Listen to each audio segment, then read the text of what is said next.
कल BJP chief JP Nadda ने राम मंदिर से जुड़े कार्यक्रमों पर बुलाई बैठक। गृह मंत्री समेत कई बड़े नेता होंगे शामिल। लोकसभा चुनाव की रणनीतियों पर भी बैठक में होगी चर्चा। बीजेपी के प्रदेश अध्यक्षों और सीनियर लीडर्स को बुलाया गया। एआईएमआईएम चीफ फजलुद्दीन ओवैसी का भड़काऊ बयान, कहा बाबरी मस्जिद की जगह पर देखो क्या हो रहा है, कहीं ऐसा ना हो बची मस्जिद भी छिन जाए।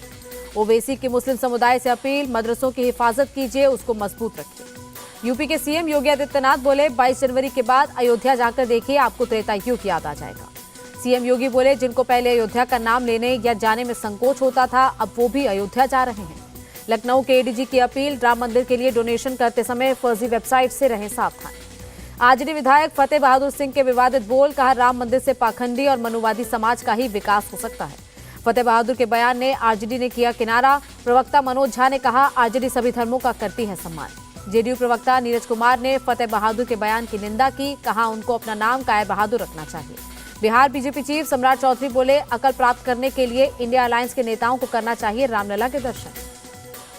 UP deputy CM Keshav Prasad Maurya बोले पीएम मोदी की सत्ता में सफल हुआ राम मंदिर संघर्ष। कांग्रेस नेता राशिद अल्वी बोले राम मंदिर का श्रेय लेने में जुटे पीएम, जबकि सुप्रीम कोर्ट के फैसले से बना मंदिर। केरल कांग्रेस चीफ वीडी सतीशन का आरोप, कांग्रेस नेताओं को प्राण प्रतिष्ठा का न्यौता व्यक्तिगत तौर पर मिला, सीपीएम दे रही राजनीतिक रंग। 61 देशों में बनेगा अयोध्या में होने वाले प्राण प्रतिष्ठा का उत्सव, देश के 20 करोड़ घरों में बटेगा अक्षत। राम मंदिर के अभिषेक का जश्न मनाने के लिए अक्षत निमंत्रण, श्री राम जन्मभूमि तीर्थ क्षेत्र के महासचिव चंपत राय ने स्थानीय लोगों को दिया निमंत्रण। देशवासियों से चंपत राय की अपील, 22 जनवरी को पड़ोस के मंदिर में इकट्ठा होकर प्राण प्रतिष्ठा जैसा ही जश्न मनाएं। प्रयागराज में सांप्रदायिक सद्भावना की अनोखी मिसाल, फूलों की बारिश कर मुसलमानों ने अक्षत कलश यात्रा का स्वागत किया। राम मंदिर प्राण प्रतिष्ठा में शामिल होने के लिए बीजेपी नेता मुख्तार अब्बास नकवी को मिला निमंत्रण, राम मंदिर आंदोलन में किया गया था सहयोग। नए साल के अवसर पर अयोध्या में सुरक्षा व्यवस्था कड़ी की गई। एसपी मधुबन सिंह बोले श्रद्धालुओं की संख्या बहुत बड़ी है। एनसीपी सांसद सुप्रिया सुले का दावा, 15 जनवरी तक फाइनल हो जाएगा इंडिया अलायंस में सीट शेयरिंग का फॉर्मूला। महाराष्ट्र में सीट शेयरिंग पर बोले शिवसेना संजय राउत, कांग्रेस चीफ खड़गे ने समन्वय के लिए गठित की है एक कमेटी। टीएमसी नेता सुदीप बंदोपाध्याय का बयान, एनडीए को हटाने के लिए इंडिया अलायंस को सभी कदम उठाने होंगे। सुदीप बंदोपाध्याय का सुझाव, 400 सीटों पर सीट शेयरिंग का फॉर्मूला जल्द तय हो, 1-to-1 फाइट में बीजेपी की सीटें कम होंगी।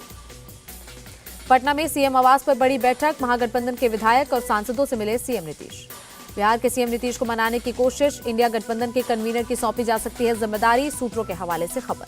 नीतीश को कन्वीनर बनाने की खबर पर बोले केसी त्यागी, नीतीश कुमार इंडिया अलायंस के निर्माता, उनकी वजह से साथ आए दल। जेडीयू प्रवक्ता संजय सिंह बोले संयोजक पद के लिए सीएम नीतीश से काबिल कोई नहीं, सीट शेयरिंग में काफी देर हो गई। सीएम नीतीश से मुलाकात के बाद बोले कांग्रेस नेता शकील अहमद, जेडीयू के नेता देरी की बात क्यों कर रहे हैं वो ही जाने। लालू नीतीश पर बोले गिरिराज सिंह, लालू के दबाव में नीतीश को बनाया जा सकता है गठबंधन का संयोजक, लालू तोड़फोड़ में माहिर। जेडीयू अध्यक्ष पद से इस्तीफे के बाद मुंगेर दौरे पर लल्लन सिंह, लोकसभा क्षेत्र में किए 4 जनसंवाद कार्यक्रम। लल्लन सिंह ने बीजेपी पर साधा निशाना, कहा धर्म के प्रति मेरी भी आस्था है लेकिन बीजेपी की तरफ प्रचार नहीं करता। झारखंड के गांडेय से जेएमएम विधायक सरफराज अहमद ने दिया इस्तीफा, विधानसभा स्पीकर ने किया मंजूर।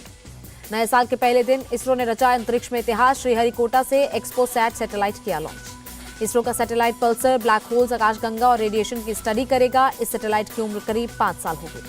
पीएम मोदी ने इसरो के वैज्ञानिकों को दी बधाई, कहा 2024 की शानदार शुरुआत। बालूर घाट सियालदा एक्सप्रेस ट्रेन की शुरुआत, रेल मंत्री अश्विनी वैष्णव ने वर्चुअली दिखाई हरी झंडी। रेल मंत्री अश्विनी वैष्णव बोले बंगाल में रेलवे के विकास के लिए पीएम ने बहुत काम किए, राज्य सरकार को भी करना चाहिए सहयोग। वाइस एडमिरल किरण देशमुख ने संभाला कार्यभार, नौसेना के सामग्री प्रमुख बनाए गए हैं। पंजाब के सीएम मान का बयान, पंजाब की झांकी के बिना गणतंत्र दिवस परेड की कल्पना भी नहीं की जा सकती है। देश में बीते 24 घंटे में कोरोना के मिले 636 नए केस, 3 संक्रमितों की हुई मौत, कुल 4,394 केसेस एक्टिव।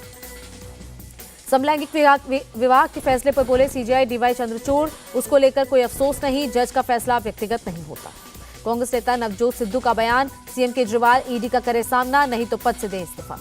अपने खिलाफ सीबीआई केस पर बोले कर्नाटक के डिप्टी सीएम डीके शिव कुमार, मेरे खिलाफ कुछ बड़ी साजिश हो रही है। गैंगस्टर गोल्डी बरार को गृह मंत्रालय ने आतंकी घोषित किया, सिंगर सिद्धू मूसेवाला हत्याकांड का है मास्टरमाइंड। लखनऊ एयरपोर्ट पर एयर इंटेलिजेंस की कार्रवाई, दुबई से आए पैसेंजर से 2 करोड़ से ज्यादा का सोना जब्त। यूपी के गाजियाबाद में गौ तस्करों के साथ पुलिस की मुठभेड़, एक तस्कर घायल, दूसरा फरार। नागपुर के संविधान चौक पर विदर्भ के लोगों का प्रदर्शन, विदर्भ को अलग राज्य बनाने की मांग। भूकंप के तेज झटके से दहला जापान, रिक्टर स्केल पर तीव्रता 7.2, सुनामी का अलर्ट। भूकंप और सुनामी के अलर्ट के बाद भारतीय दूतावास एक्टिव, जारी किया इमरजेंसी कॉन्टैक्ट नंबर।